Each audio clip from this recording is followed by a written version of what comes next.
April 3rd, 2020. This is Nerd Bourbon, episode 148.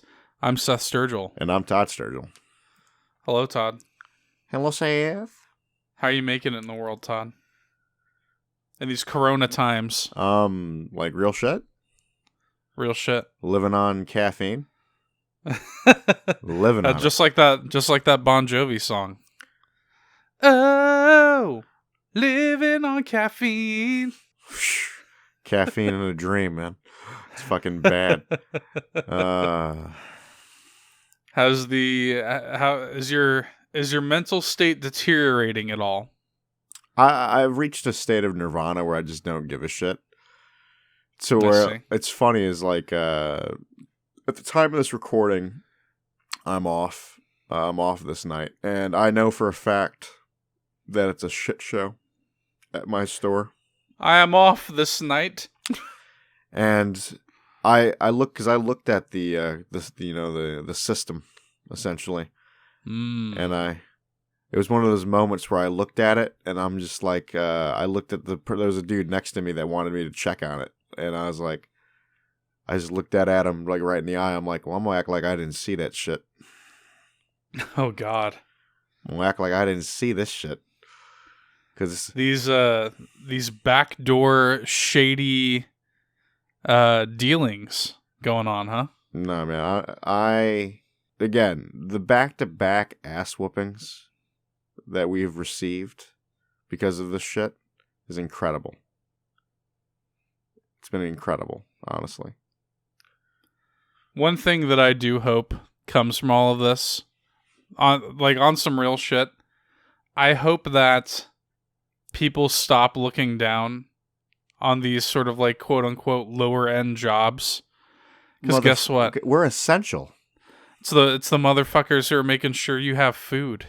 Some motherfuckers are making sure that you can survive. Mm-hmm. So maybe you should stop turning your nose up at these people. I've been like acting like a straight savage. Like I love all these non-essential fucks off the road. It's not really mattering here. Louisiana is still skyrocketing in confirmed cases. Nobody gives a flying fuck down here. Well, my thing is, like, I feel like, isn't, like, the job market out there, like, pretty much, like, all essential shit, essentially? It depends on the definition of it. A lot of it is the way Louisiana is defining essential business. Because here's the deal. They've only just now said, like, hey, you can't, like, go fishing. You can't, like, go hunting and doing all this stuff. Oh, no. They're only just now saying stuff like that. So we are currently, actually just pulled it up. We have been jumping up. When this first started, we were jumping up like 100 or so confirmed cases every day. Now we're just casually jumping up like 1,000 cases a day. Like, we currently have 6,424 cases. Nice. Very nice. 273 deaths. It's pretty bad here. Man, I'll be honest with you. I do think I'm going to end up getting it sooner or later. You think so? Think you're going to get it? Yeah. Well, dude, it's like I take public transportation.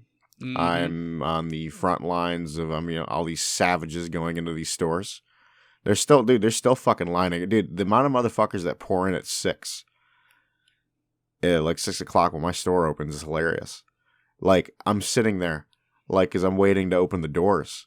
I'm just looking out at them, and I'm just like, oh, you bastards.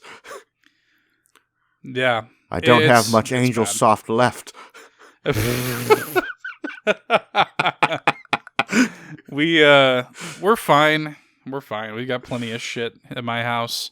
This is day 4 of my personal, like, self-quarantine, I guess. They tell you not to use the term quarantine because that implies that you have it. Which, by the way, I have to just say this on the podcast. This is the funniest shit that's happened to me lately. Because I have not, you and I haven't talked all that much. Yeah.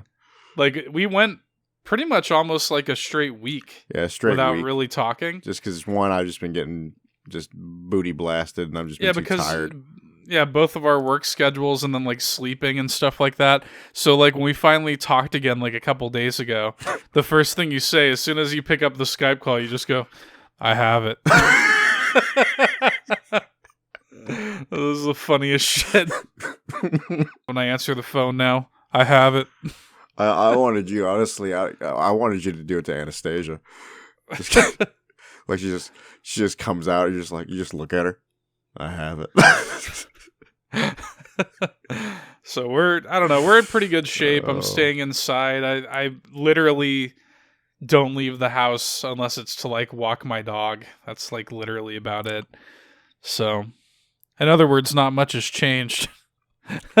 So I'll be honest. Can I tell you the realest shit? Like, I love this this whole social distancing. Just everybody keep doing this, even after this whole shit blows over.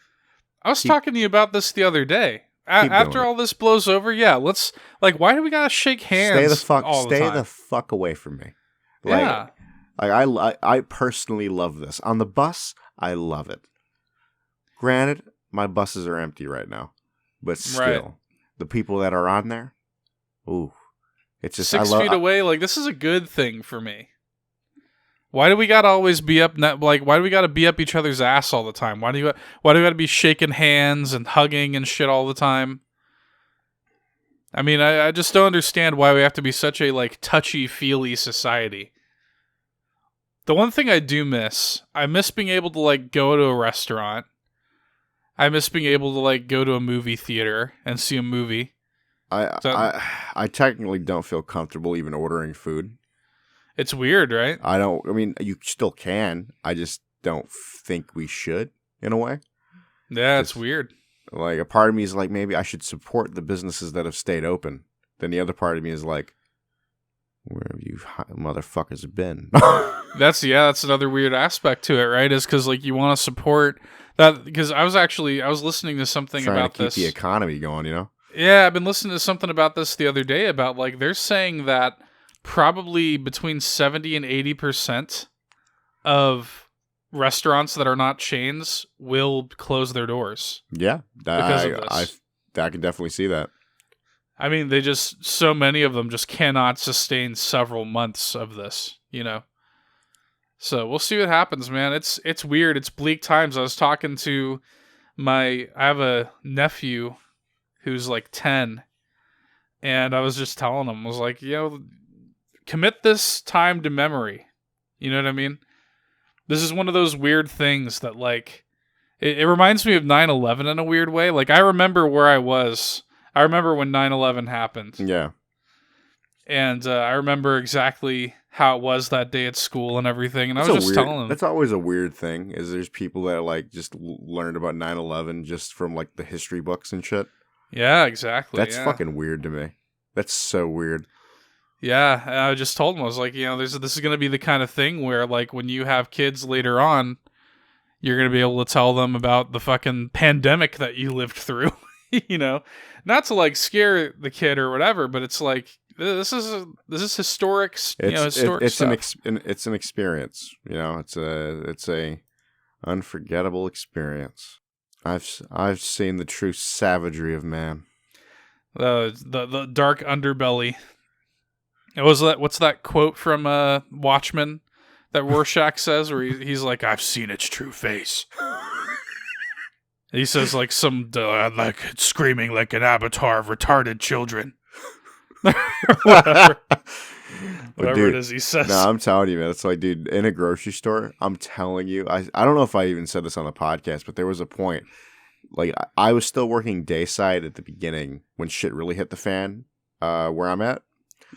So I was still working dayside, and when I tell you that, like, you'd pull U-boats out, like U-boats or just pallets of stuff, and you wouldn't even make it to the destination. Motherfuckers would just surround you. You'd just be bombarded. There was no social distancing. They're animals, fucking animals. Just they're after one item, and one item alone. What is it? The toilet paper? Yeah. Yeah. I still don't understand. I don't. Well, the thought process, right, is that, I guess their thought process is that the toilet paper supply primarily coming from China. They're worried that it's going to run out or be stunted. I guess that's the Here's deal. my thing. Well, I agree with this. The one of the level. This is a tangent, a Corona tangent, but fuck it. Well, you know what though? It would be dishonest if we just went week by week pretending like we yeah, weren't living through a pandemic. The level 4, basically one of my lead, he's like what? So what are these like motherfuckers back in the day didn't have toilet paper? Like, deal with it. Like, here's my thing: jump in the shower, rinse out your ass, Just rinse that asshole out. Just get maybe, I bet the bidet market is going to skyrocket. Oh, after this. I'm serious. I bet that's going to be, I swear to God, I wish I just had some money put away for this whole situation, because I'm telling you, I would be buying stock like crazy right now. Like fucking crazy. If you had like the money to put into the stock market, now would be such a good time to buy. Yeah. Like stocks are fucking going to be dirt cheap right now. And then turn around when this all blows over and they shoot right up. Sell high. You know what I'm saying? Mm-hmm. Anyway. Tangent over, Todd. The way we choose to escape this hellscape that we're finding ourselves living through is video games. What have you been playing? Neo 2. That's funny because it's. I know that this is what we've been talking about for the past couple weeks, but we've both just been playing the same shit. Well, it's because I'm not really gaming that often, and when I do find the time to like do some video gaming, I am trying to just at least get through the initial playthrough of Neo 2, which I do think I'm on the ass end of it now. But God, what can I say about Neo 2 now that I've put more time into it? It's everything about Neo, but more. I think I was even showing you some of like the one of the boss designs earlier. That fucking, yeah, the designs are cool. Oh yeah, I love the designs of the bosses. Some of the bosses in this game. I'm like right now. I'm like debating on whether or not to go back to my old setup of Spear and Odachi.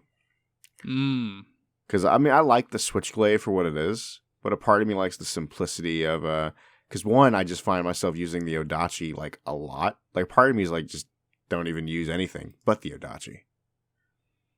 But then a part of me is like, maybe have a side weapon just for the fuck of it though.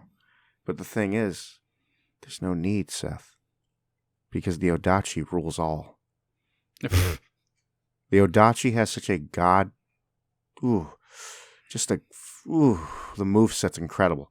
It gets more in I was doing some stupid shit. Like, I was like switching between the stances, like comboing the shit out of this motherfucker. And one of my favorite moves, I don't use that often, is this thing where it's in the low stance where you essentially stab into a motherfucker and just flip over him and basically slice him in half. Ooh, nice. It's delicious. Delicious. You say you feel like you're at the end of the game. Is it just like you feel like the way the story's ramping up? The way the story's ramping up, yeah. Yeah. Okay. It's like shit's going on with one of the main characters. I'm assuming he's going to be he's going to end up being probably one of the last bosses, I assume. But I don't want to get into like spoiler talk, but of course not.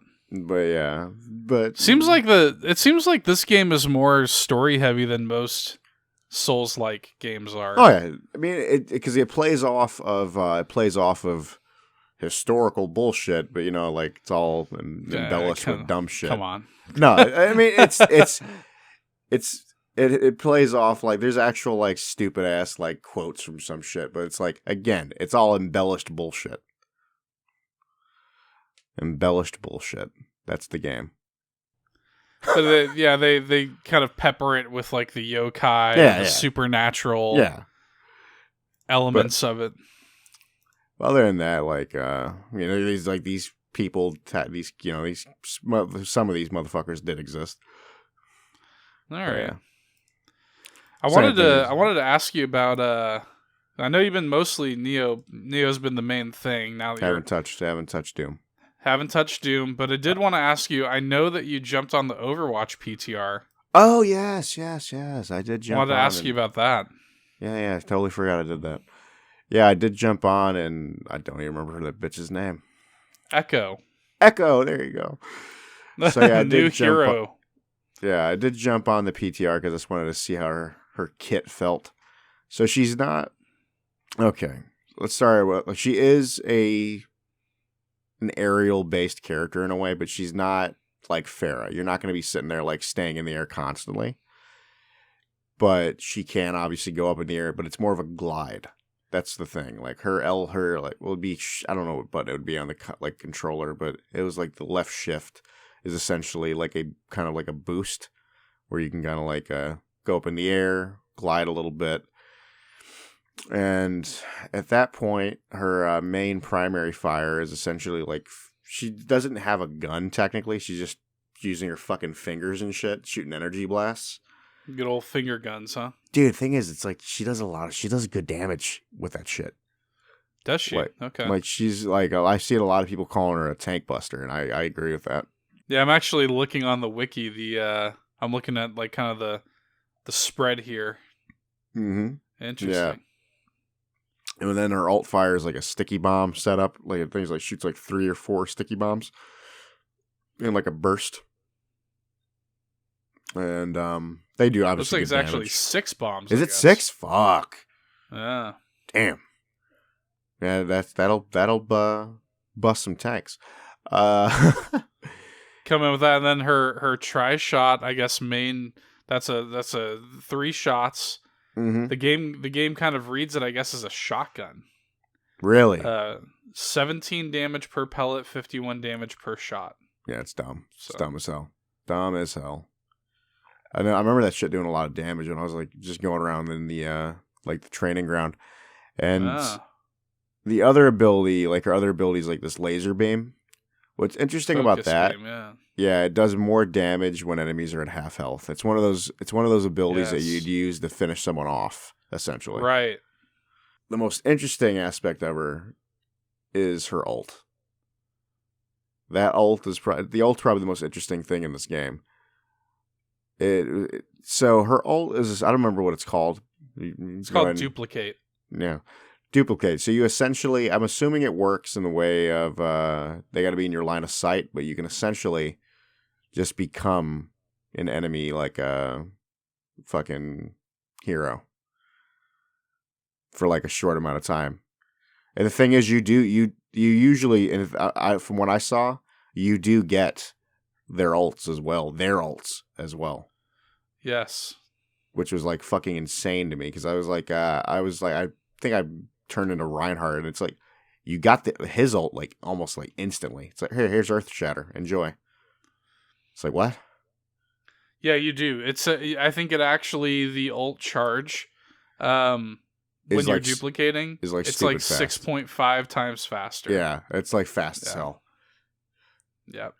Because I mean, you're obviously not going to be like duplicated that long. Like you do, I don't remember the timer on it, but it wasn't like that long. 15 seconds. Yeah. Yeah. But the thing is that 15 seconds, you can change, you can do some shit in 15 seconds with like like if you turn into a Bastion or some shit. Oh yeah. Oh. Well, that's definitely enough time to change the tide. I could definitely imagine like you're playing defense and it seems like you're fucked. Then all of a sudden you can duplicate a Reinhardt or a Winston or something like that. Just to kind of give a little extra like a push with like a tank or whatever. Just to push off real fast. And yeah, I could definitely see that. I feel like if I was playing that game, she probably would be my main damage hero. Pretty interesting. Like just because that shit's just interesting as hell. Not really what I expected. In terms of I kind of expected her to be like a healer or something, I guess, just by her look, but support? Yeah. Pretty cool. Dude, I still like I think one of the main reasons I just really don't give a shit about playing that game anymore is they every character I love they'd nerf. She's really her big thing though is she is very squishy. She's only got 200 health. I mean, yeah. So, it's fine. So there is that, but pretty cool. I definitely wouldn't mind fucking with her, but again, that would require me to play Overwatch. Yeah, it's real shit. I think I ended up deleting it off my hard drive, like the whatever the shit that was taking up space. I will say this. I think Jeff Kaplan did say that she is going to be the final hero Yep. for the base Overwatch. We assume that Overwatch 2 is coming this year. We don't know that for a fact, but we do sort of assume that Overwatch 2 is coming this year. We don't know. Blizzard has been pretty quiet about the coronavirus or COVID-19. We don't really know what's going on at Blizzard. We don't know how this has affected development times over there. With them being, stationed in Anaheim, California primarily, I assume that development has been quite stunted over there on both this and Diablo 4. So I almost wonder if either of them will come out this year anymore. Guess we'll have to see. They haven't really made a statement. For the homie. Yeah, they haven't really made a statement about that. Yeah, as for me, just Animal Crossing, man. That's about it. By the time you're listening to this episode, it is very likely that I will have put over 100 hours into Animal Crossing. You're already over 60. I'm already over 80. Oh. Motherfucker, you just messaged me like yesterday, didn't you? It was like 2 days ago, yeah. Oh. Mm-hmm. I'm addicted, Todd. Somebody's got to put you down. I'm addicted. It's all I want to do. The type of addicted you are is something I don't think I've ever been in my life where like I'll like set my alarm or some shit to wake up and do some shit. Nah. Oh, you think I set an alarm? Oh, you just wake up at that time either way. You think that my natural biology hasn't just adapted to my host addiction? Oh no. Yeah, I wake up much like we talked about Frozen 2 last week, much like Elsa in Frozen 2. I wake up to Animal Crossing's siren call. That's what it is. I hear it calling to me in my sleep and I wake up and I play it. It's to the point now, like you messaged me last night when you got off work talking about like, oh, are you free? Because you saw I was awake. I was not truly awake. I was playing Animal Crossing effectively in my sleep because the new day begins at 5 a.m. So my body is trained for me to like wake up, water my flowers, shake my trees, look at my shops and everything, see what's new. You sicken me. You disgust me. It's so bad. And now the game is already. I described last week about how they've added the Nook Miles, which essentially makes it so that you never have to stop playing the game. Well, now the Bunny Day event just started. It's going on for like 12 days. And now you really never have to stop playing if you want to get all the Bunny Day stuff made. There's eggs everywhere, Todd. There's eggs everywhere. It's bad. You gotta go. You gotta catch all those tarantulas, pay off your home loans. I'm hopelessly addicted. The game's so good. You need to jump on board, Todd. No. You need to take part in your island getaway. I will once I finish Neo 2. Then I will have to finish Doom Eternal. And then I will be able to play Animal Crossing. By then, my island will be a bustling metropolis. And I will simply I will be beginning my journey. I want to give a PSA, though, because I was talking to you about this recently, about the time traveling aspect of the game that I know a lot of people are doing. It's like, hey, I see these people who are like, yeah, I've had the game for 3 days, but I fucking have like this full town already. I'm like, yeah, you're time traveling. Yeah, it's like, it's August in your game already, isn't it? I mean, look, you're not hurting my feelings, do whatever you want to do, but know this. When you time travel, you go against the design of the game. Slow life. You're doing it wrong. That's a real thing. I was telling you about that.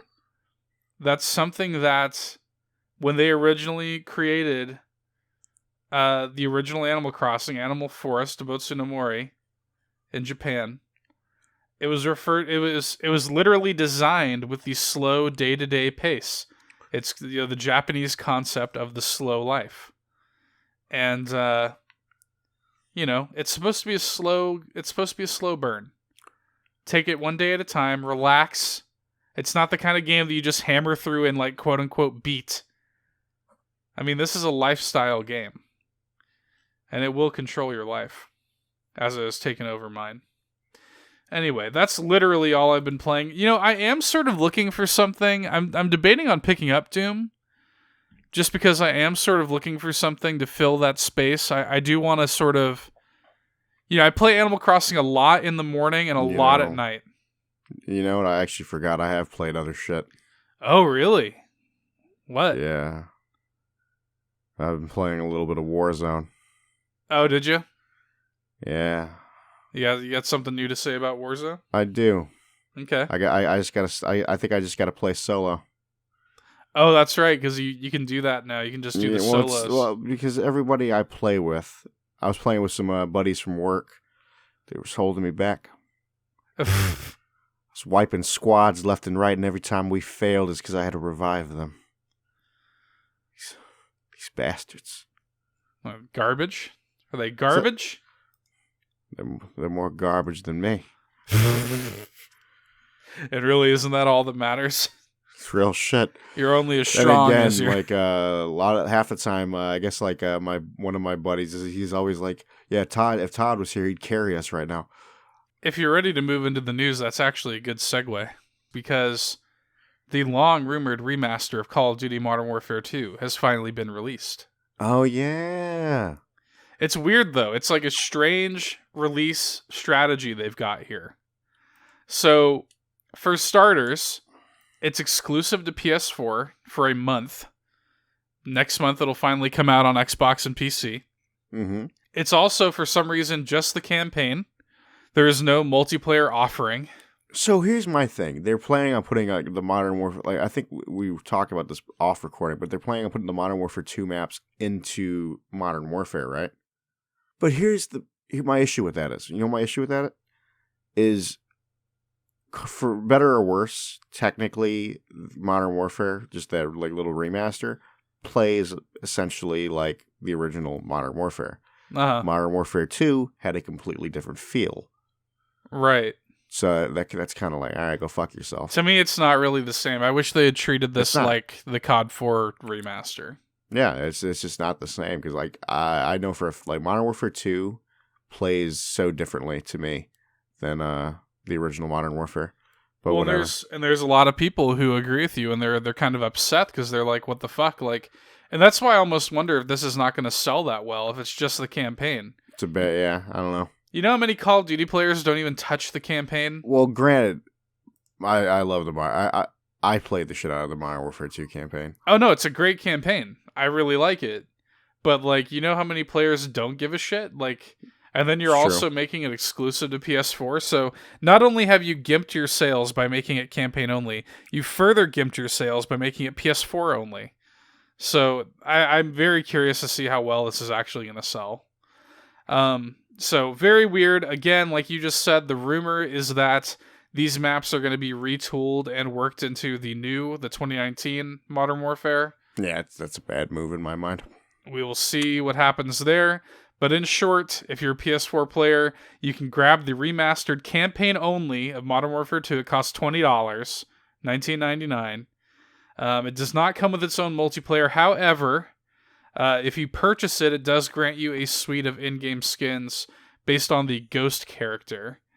That you can get the actual Ghost operator, a few weapon skins and sprays and all that happy shit. And you can utilize that in both Modern Warfare and in Warzone. So, that's something, I guess. Part of me is like, I wouldn't mind replaying that campaign. The other part of me is like, I don't know, $20? Just to replay a campaign? I don't know. I think I would have did it for 15. I feel like it's a little bold of them to come out and not have any multiplayer, and it's just a little weird. Yeah. It's weird. Speaking of remasters, in celebration of its 10th anniversary this year, the first Nier game is being remastered for modern consoles. You hype about this, Todd? I mean, granted, I enjoyed the second Nier game. Yeah, I always I never try to pronounce the name of it because I always fuck it up. What? Like my Automata? yeah, Yeah. my brain like farts whenever I try to say that word. It doesn't matter. It's automata, automata, doesn't really matter. But yeah. So I love that game. And if the original game is as weird, I'm pretty excited. Because I actually obviously I didn't play the first one. Nier is such a strange fucking series, man. Because first of all, it's like a spin-off from the Drakengard games, right? That some shit like that, yeah. It's like a Drakengard spin-off that fucking what's his name, Yoko Taro? Yeah. It's like his original series that he made. It's a spin-off of that, and it's weird. It's got all these different like video game genres that they've kind of smashed in there. I don't know how similar the first game is to the second game. The second game obviously was developed by Platinum. First game was not. But I don't know. Either way, I'm interested because love me Automatopoeia. This one has got the stupidest title I think I've ever seen for a video game. This remaster is called Nier Replicant version 1.224744877139. That's the title. Now, can I be honest with you? If that shit came from Yoko Taro, it makes so much sense. That motherfucker's like... That's literally the title of it. Anyway. Yeah. No release date given. It's coming to PS4, Xbox One, and PC. We assume it's coming this year. This year being the 10th anniversary, so we assume it's this year. But no official date given. Yeah. That'll be something to check out, possibly. Get you some more Nier in your life. The Outer Worlds finally has a new release date for its Switch version. As you recall, Todd, it was forced kind of to be delayed indefinitely due to COVID-19 concerns. It's actually one of the first things that did get delayed. They were on the front lines of that real early. I think it was like late February they delayed that game. We covered that on the show. So that got delayed indefinitely. It's now got a new release date. March 6th was the original release date. It's now coming June 5th. So almost exactly 3-month delay. So that's going to be cool. You know, I wonder how that game's going to run on Switch.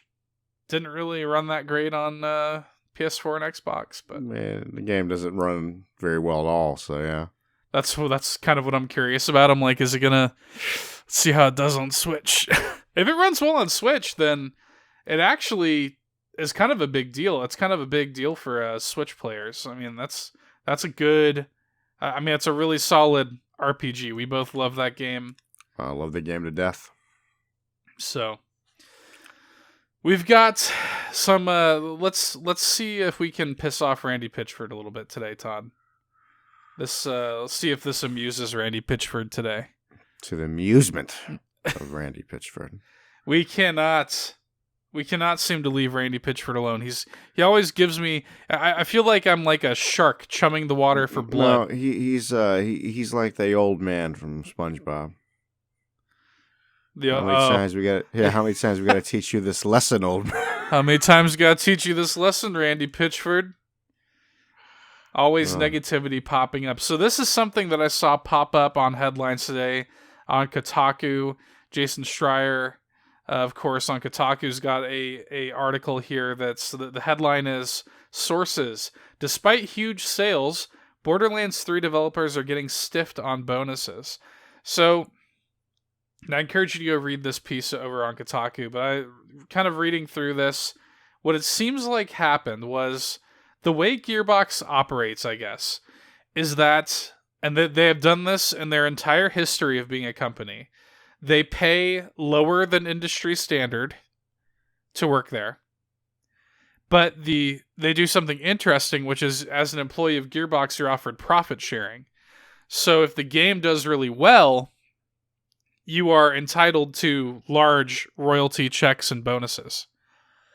So that's kind of part and parcel with working at Gearbox. You kind of work there with the understanding of, hey, my day-to-day salary is kind of lower than it would be somewhere else, but if the game that I make sells really well, I've got the potential of making huge bonuses. I mean, they're talking about six-figure bonuses in some cases. It's pretty crazy. $10,000 bonus, $100,000 bonus. So Jason has like 6 sources, I guess, that work, anonymous sources working at Gearbox, that said that they had a meeting, I think just yesterday at the time of this recording, kind of detailing the way that Gearbox, the profit shares work. The royalties are split 60-40. 60% of the royalties go to the company, 40% distributed to the employees in form of bonuses. So, Borderlands 3 sold very, very, very well, right? However, Randy Pitchford calls this meeting and he's like, hey, the game was really expensive to make because the game was in development for so long, so we're actually not breaking as far ahead as we would like to, so your bonuses are not actually going to be that big. So a lot of people are upset about this because, they're thinking they're going to be making these huge bonuses. Some of them have kind of like planned around these big bonuses. And now Randy Pitchford's like, no, the game sold well, but because of the long development time and how expensive the game was to make, you're no longer going to be getting your big bonuses. So. Now, I'm going to say one thing. You should never plan around a bonus. Just saying. But you shouldn't. That is true. I think that this story is a little bit of a double-edged sword. Because, they say already, this is a quote from the CEO of 2K. 2K parent company Take-Two, Strauss Zelnick. He says, quote, "We expect lifetime unit sales of Borderlands 3 to be a record for the series." So, I mean, the game is sold extremely well. And it's so fucking weird to me because to me, it's the weakest of them. But whatever. Well, I mean, that's neither here nor there. The game sold very, very, very well. And, I mean, you look at you and I alone, I spent $100 on the game. You spent, what, $150 on the game? I mean, yeah, the game sold really, really well. It made its money. Problem is, they spent so much money I tell you what, I'm sure a lot of it is development costs, but even more of it is probably marketing costs, because these guys just blow up the fucking marketing, and it's probably insane. So the school of thought is like, hang on a second, you're telling me that because you guys you guys kind of blew your load on this game's budget, and because you guys made the game too expensive, we gotta suffer from our bonuses? Like, that's kind of shitty. Now, this would all be fine, but from what we're hearing, Randy Pitchford is still taking like a $12 million bonus from the game. So the higher-ups at Gearbox are not being affected. They're still taking large bonuses, but the actual developers are not getting nearly the big bonuses they were originally promised. So, kind of shitty. We'll see what happens. From what we hear from these anonymous sources, I guess Randy Pitchford even told people, he's like, hey, like, if you don't like the way this works, you're free to quit, basically. He's like, he says that he does not attribute the smaller bonuses to the coronavirus, which I think is probably bullshit. So I guess we'll see. He did say that he hopes to get more money to employees as an advance from 2K on future royalties. So, I don't know. Seems a little shady. Seems a little shitty. I mean, a lot of the shit Gearbox does is a little shady. But I gotta say, though, Randy Pitchford has got a really shrewd kind of approach to all of this. But at the same time, I'm like, I don't know that I would work for a company that ran itself like that. This is not like a new policy for Gearbox. It sounds to me like every time you work on a Gearbox game, you've got the potential of it being a flop. You know what I mean? Mm-hmm. Like, if a lot of your income is based on bonuses, yeah, no, that's fucked. That's a bad, that's just a bad play on your part. Don't work for a company that is justifying paying you less with bonuses. You know what I mean? Don't make your livelihood be based on bonuses. In other words, don't let the decisions of the marketing team at Gearbox or whatever it caused the inflated budget of Borderlands 3, don't let that be the thing that determines your paycheck. You know? Yep. Work for... That was like the first thing that when you were telling me, like reading this shit, I'm like, bonuses are a bad move, especially if you're planning around a bonus. Yeah, you never depend on a bonus. And it sounds like that's just sort of what the culture is there at Gearbox. The give and take. It's like, hey, yeah, we're gonna pay you less than industry standard, but you could potentially make some big bonuses. I remember hearing stories around the Borderlands 2 time, like when Borderlands 2 came out, and that game lit the world on fire when it came out. And these guys are making, 6-figure bonuses, and taking like several month vacations, and I mean they're like fucking loaded, the people who worked on Borderlands 2. So they're probably hoping that Borderlands 3 was going to follow suit, and it just hasn't. So I don't know, man. It seems pretty shitty to me, especially since it sounds like Randy there is still he's still got plenty of money to fund his little medieval times sex parties over there.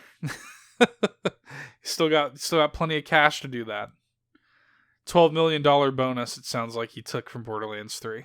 So we'll see. Doesn't sound good to me. I wouldn't work for a company like that. Just saying. Anyway, Todd, many publishers are planning to hold digital events in the wake of E3's cancellation due to COVID-19 concerns. But one company that will not be holding a digital event is Bethesda. The same bastards who have to be at E3 and show nothing? Yes, that's exactly what I was about to say. We have talked about Bethesda so many times of like, why are you fucking even at E3? So it's really telling to me that now they're like, we don't even want to do a digital event. That's weird. So the company's head of marketing, Pete Hines, that's the guy that we always see taking the stage there at E3. Yeah. He announced this on Twitter. He says, quote, "Given the many challenges we're facing due to the pandemic, we will not host a digital showcase in June. We have lots of exciting things to share about our games and look forward to telling you more in the coming months." End quote. So they said in the past that, like, kind of gearing up to E3 2020, they said that they were going to have more news to share about some of the upcoming games. Like, they're saying they're going to show us more Ghostwire Tokyo, more Deathloop at E3 this year. Fans obviously want to know more about Starfield and Elder Scrolls 6. So there's plenty going on at Bethesda, but it's interesting to me that, as much as they blow up their E3 stage every year, they always spend all this money at E3 every year. I wonder what musical guests they would have had. Yeah, now you're telling me all of a sudden you can't do... Digital events are like 1,000,000 times cheaper, and you can't even pull that off for E3 this year? Maybe they actually just sort of are wising up to the fact that they don't have to be at E3 every year. They don't. They definitely do not. I understand. That they had that first E3 where they had Fallout 4, and that was a great E3 for them. It was like Fallout 4 and like Doom and stuff like that. It was like awesome, right? Great E3 for them. But after that, they've really never had a reason to be back. Really. They've been pretty underwhelming ever since. Again, the only time I want to see them at like a big... And, like the next thing the big announcement that they need to be somewhere for is essentially show us actual gameplay of like Starfield and like Elder Scrolls 6, honestly. Yeah, just go away and just shut up. I don't think I give a shit other than that. Go away and just shut up. I think some of these games look great. I think Deathloop looked cool. Ghostwire Tokyo, that all looks cool. But just go away and just shut up. Just like, what happened to the Bethesda that was like, hey... We're going to announce Fallout 4 and it's going to be out in 6 months. Like, they don't do that anymore. They announced Elder Scrolls 6 probably literally 6 years before we're going to get it. Oh, God, I still think back to that moment. All these fucking idiots just doing a standing ovation, just losing their fucking minds. That was, 3 years ago now, I think? Yeah. 2 or 3 years? Yeah. I mean, you're not getting that game anytime soon, you guys. I don't know. So this is a good thing. It's funny because I really do think that So wait, which game do you think we're gonna get first? I think Starfield's going to come first. Yeah, that's what I was thinking. I think Todd Howard even said that. I think Todd Howard even kind of said that Starfield was going to be first. He said it's going to be a next generation game. I think Starfield is probably going to be like a 2021 game. And I don't expect to see Elder Scrolls 6 until probably 2023 or 4. Honestly. Shit. It wouldn't shock me at all to see it take that long. We'll see. I think 2023 is probably like the earliest you're going to see Elder Scrolls 6. I don't think you're going to see Starfield 1 year and Elder Scrolls 6 the next. I don't know, man. I don't know. Bethesda's been on shaky ground with me for some time now. But I will say, I wonder if this... I sort of talked about this. Maybe this is a morbid thing to say, and maybe this is in bad taste. I don't know. But, like, I can't help but feel like some of the things happening with the COVID-19 coronavirus, I can't help but feel like we're going to come out of the end of this kind of better for it. Yeah, no, I agree. I can't help but feel like this is kind of telling us, this whole pandemic is showing us that a lot of the shit that we were doing actually doesn't matter. And it's kind of getting us to like restructure ourselves. It's getting a company like Bethesda who always blows out every year. They're like, hey, actually, we don't need to do this. So, I don't know. I hope this is a good thing for Bethesda. I want to see them succeed. I like Bethesda overall. They've been fucking up lately. But it's one of those things. It's like BioWare. It's like, I'm so mean to you because I love you. No, you love what they were. I want to see you go back to your greatness, to your glory days. Are they still planning on doing that like revamp on Anthem? Yeah, I don't know when that's happening, but yes. It's just a weird fuck like that game. God, that game. I think that Wastelanders update for Fallout 76 either like just recently came out or is coming out very soon or something like that. I have heard nothing about it. Yeah, I haven't really been paying attention to it, but I know that it was supposed to come out like last month, and I think it got delayed by a little bit. I don't know. Haven't really been keeping tabs with it, to be honest with you. So, moving along though, if you're a Final Fantasy fan and you're living in Europe or Australia, I've got good news. Final Fantasy VII Remake producer Yoshinori Kitase and director Tetsuya Nomura issued a statement on Twitter this week revealing that the game will be shipping far earlier to these territories than normal. This is to prevent any shipping complications that may come as a result of the ongoing struggle with COVID-19. So, as a nice byproduct, if you're a fan in these regions, you may be receiving your copy of the game well in advance of its April 10th release. There are actually people who are saying they're already getting their copies in the mail over there, like, more than a week early. So, Kitase and Nomura, they ask that you please don't spoil the game for any other fans, because while the original game did come out over 2 decades ago, this remake still has, quote, many surprises for everyone. So that's cool. They kind of wanted to get out ahead of the virus. They said, hey, we can kind of see how shipping to Europe and Australia is going to be a pain in the ass with the COVID-19 stuff. We're just going to ship it out early so that people can still play. That's pretty cool. I like that. Of course, I've got my copy digitally, so, and I'm a filthy fat American, so I'll be getting my copy on the normal date. I'll not be getting it early, but I will be playing that game. I'm looking forward to it. Can't wait. Pre-ordered, bought, and paid for, Todd. Although I am curious, I'm like, is there really much to spoil here? How much are you guys really changing? That might worry me a little bit. How much are you guys really changing if you say there's spoilers for like a 20-plus-year-old game? That kind of worries me a little bit. I don't know. We'll have to see. I really liked the really liked the demo. I'll say that. It's a video of me playing it on YouTube.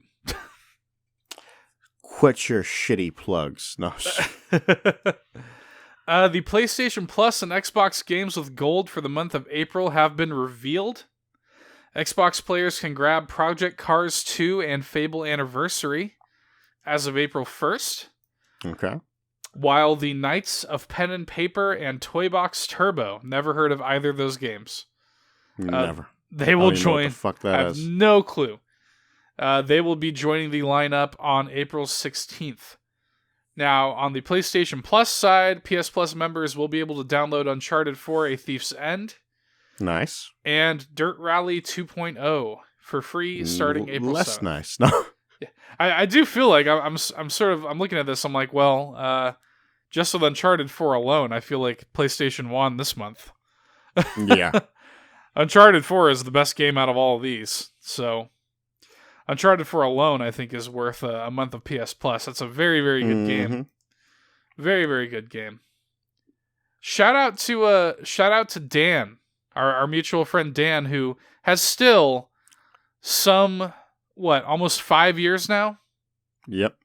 Some 5 years on, not finished Uncharted 4. I still don't understand that shit.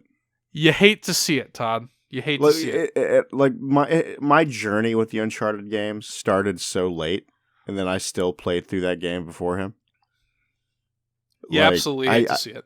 Yeah, because I got into the Uncharted games with the collection. Right. And it's just like, I remember beating the third game, and it's like, all right, let me pre-order 4. I beat the shit out of it, loved it. And then it's like, I mean, do we know where Dan is in the story, or no? I believe he got the game at launch. This is what I think. Little Dan segment here. Give you a little bit of Dan's history with Uncharted 4.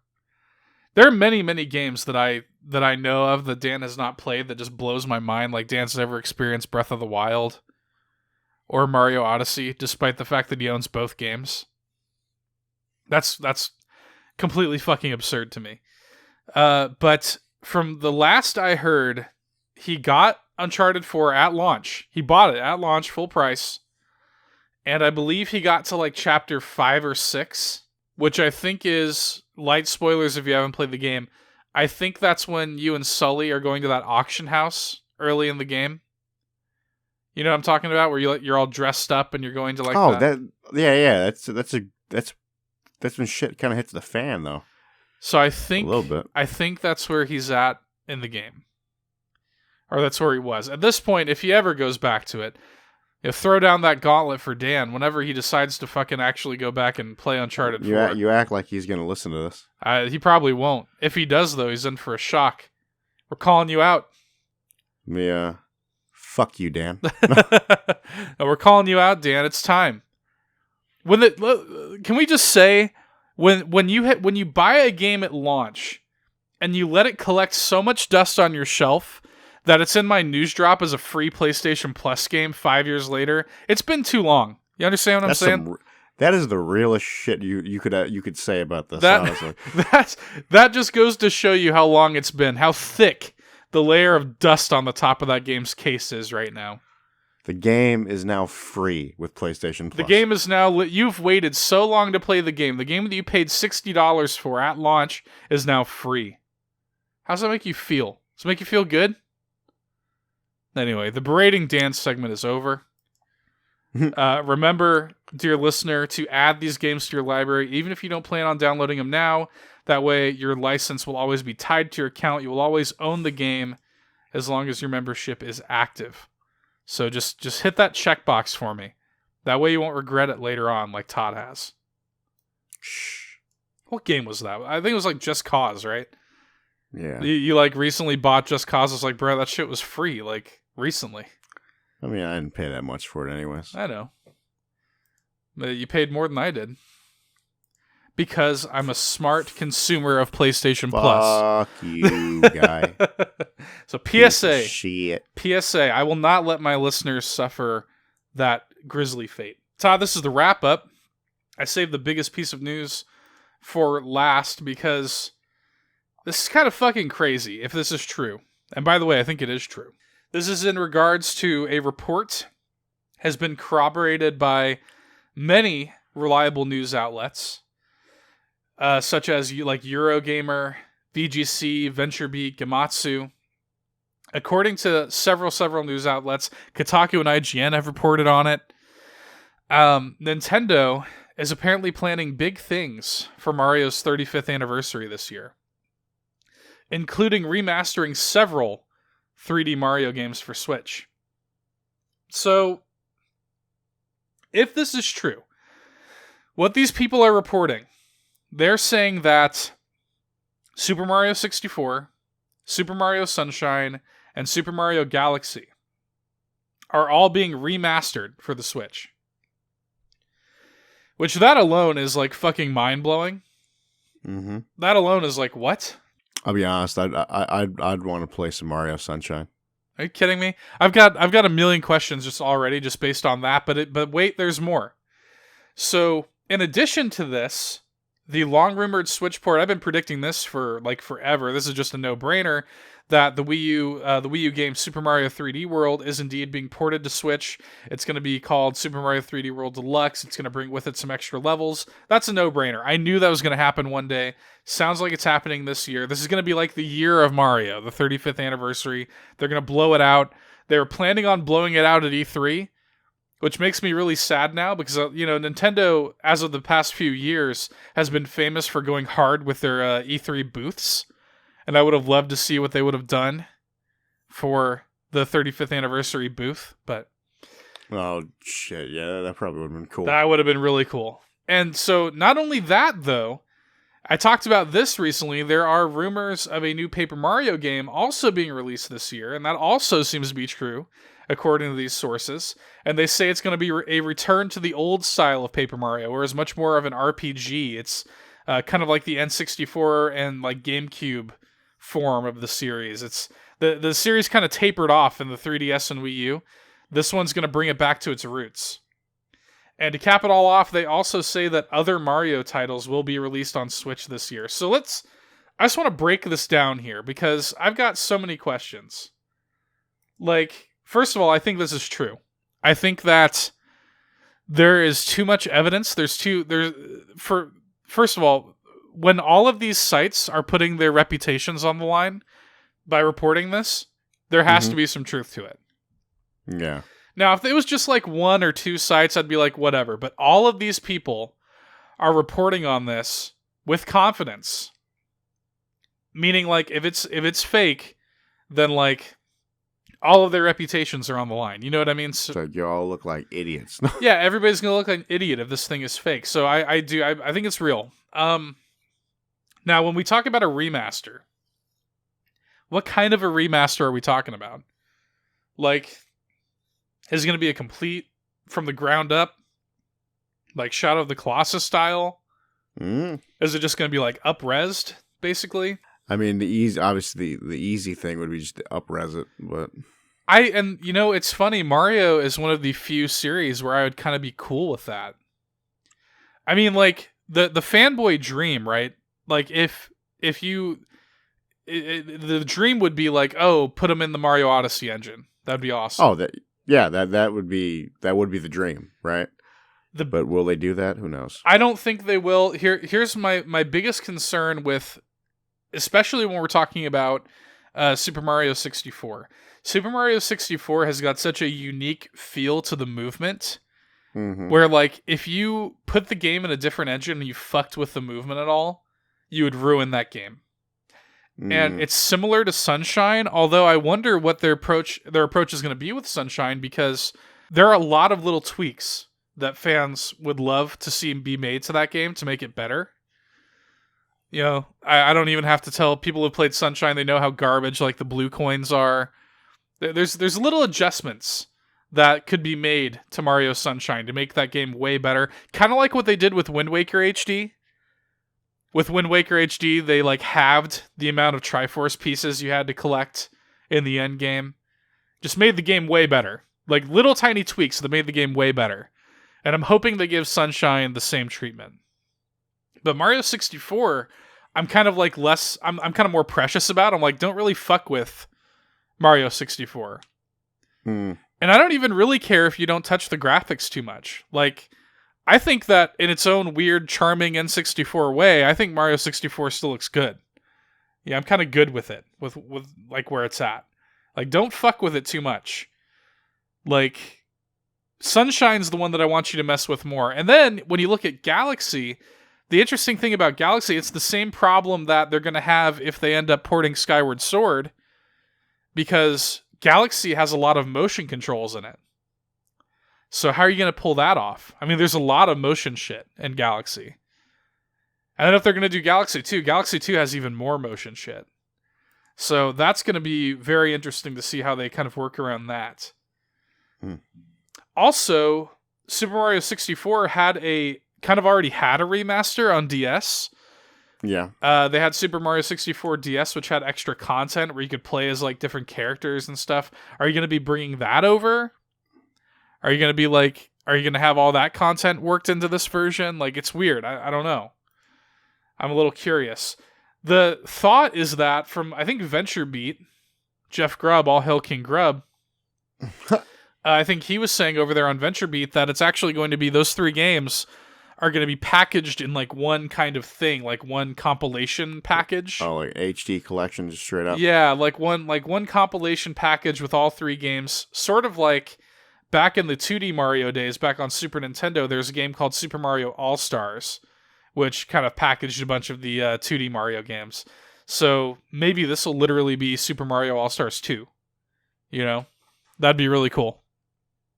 And then when you think about Mario 3D World, okay, it's going to have extra levels. What's the deal with that? Are we going to work in new playable characters? Is it going to have online co-op? Co-op was a big deal in that game. If it has online co-op, that'd be awesome. The new Paper Mario, that's super exciting. They say other Mario titles being released to Switch this year. I'm wondering what that means.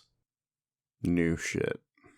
I don't know if it's going to mean like brand new games, but I'm wondering if it means... just a bunch of ports. Well, yeah, there's a lot of like... So take like, for example, the Super Mario Land games on Game Boy.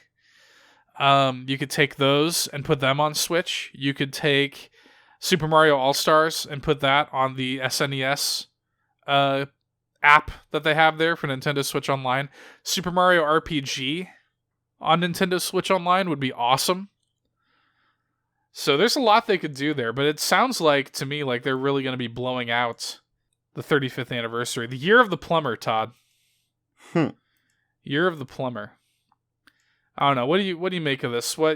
Sunshine's the one you're looking forward to, huh? Yeah, Sunshine's the one that I'm most interested in actually like replaying and shit.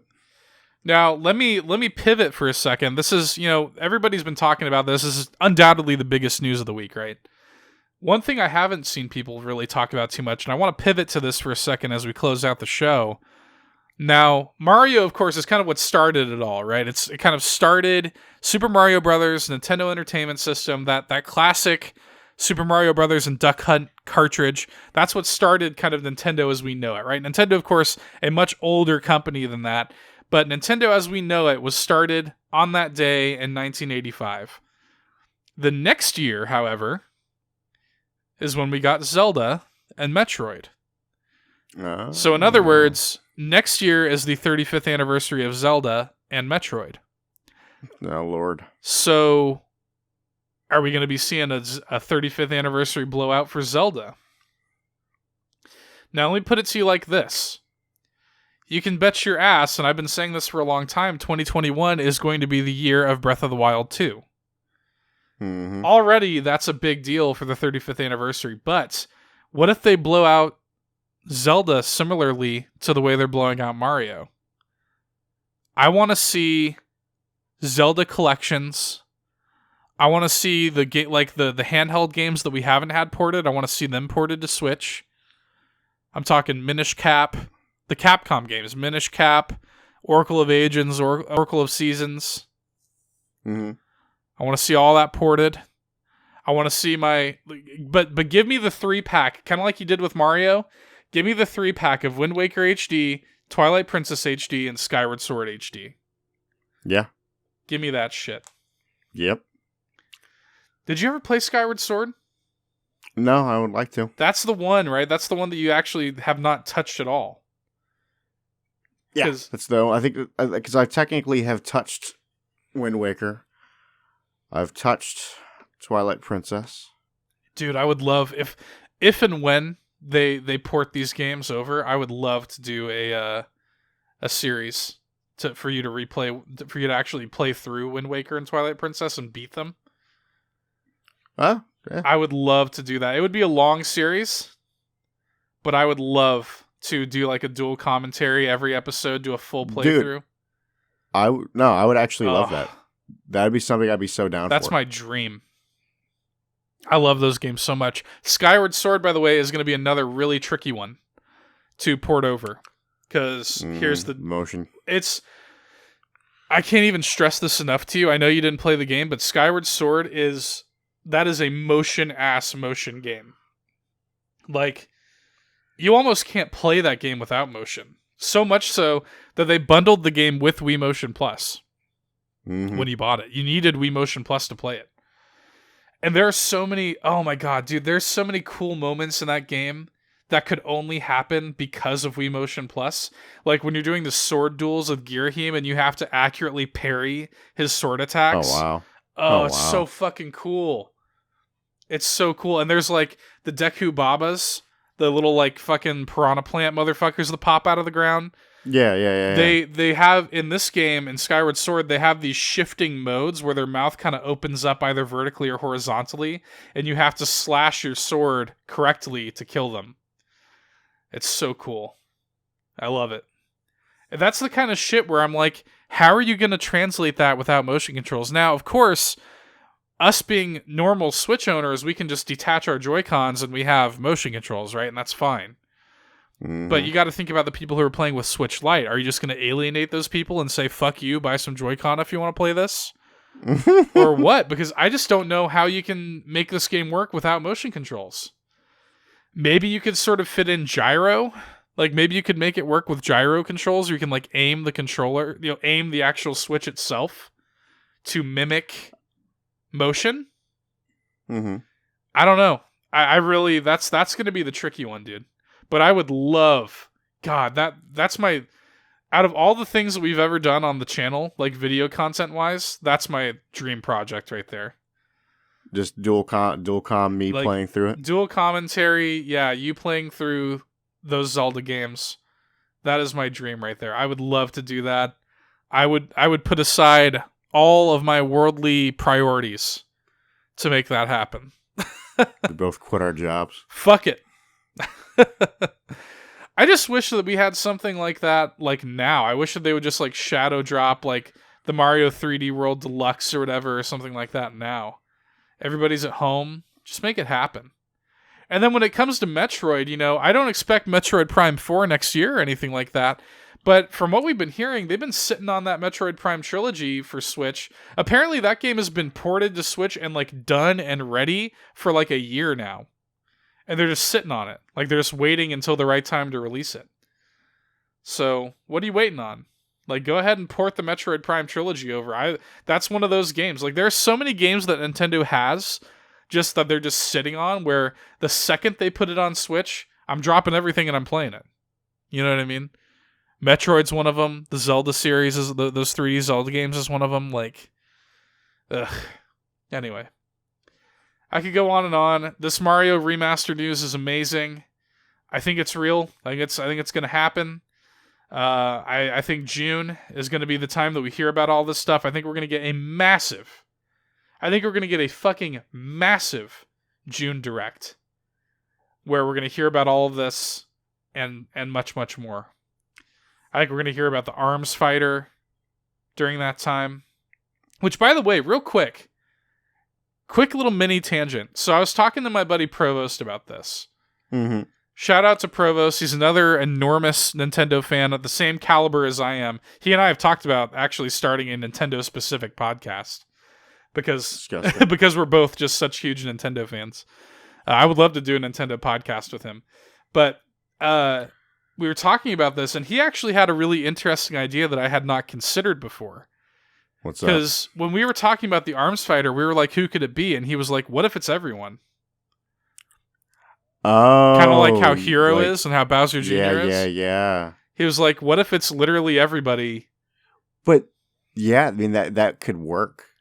And he was like, what if the whole gimmick with this character is you choose like the skin, like the fighter that you want, and you have like a selection of arms to choose from. You know, that'd be pretty interesting.